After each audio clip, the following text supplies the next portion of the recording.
તમને પહેલા તો કોંગ્રેચ્યુલેશન સાહેબ કે આપણી હવે હોસ્પિટલ NABH અક્રેડિટેડ થઈ ગઈ. Yes, thank you. So importance શું છે NABH હોસ્પિટલ હોવાનું? તો NABH is a national accreditation board. એ કઈ મોટી વાત નથી કરતો અને એનો હાવ બી કરવાની જરૂર નથી. We have face the inspection. ચાલો ઇન્સ્પેક્ટર આવે, તમને એક પ્રશ્ન થાય તમારી હોસ્પિટલનો શું પ્રોટોકોલ છે અને એ તમે ફોલો કરો છો કે નથી કરતા. હવે ધારો કે મેં મારું ઓર્ગેનાઇઝેશન બનાવ્યું અને હું પ્રોટોકોલ વગર ચલાવું ઓર્ગેનાઇઝેશન, તમે વિચારો કેવું કયો છે. હવે આ બધી જ વસ્તુ જો NABH એક્રેડિટેશન થવાથી આપણે ફોલો કરી શકતા હોય તો it is best hospital. In a way કે મારી ઇન્ફેક્શન કંટ્રોલ પોલિસી બેસ્ટ છે.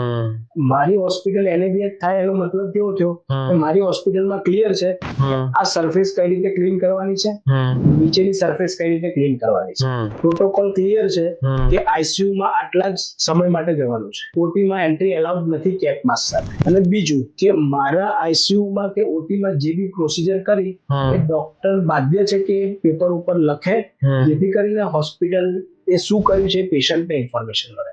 સો ઇન અ વે પેશન્ટ માટે it is a best. Basically જે પેશન્ટ આવી NABH હોસ્પિટલમાં એડમિટ થયેલા હોય એને પ્રોટોકોલના લીધે વધારે બેટર એન્ડ સારી સર્વિસ મળી શકે.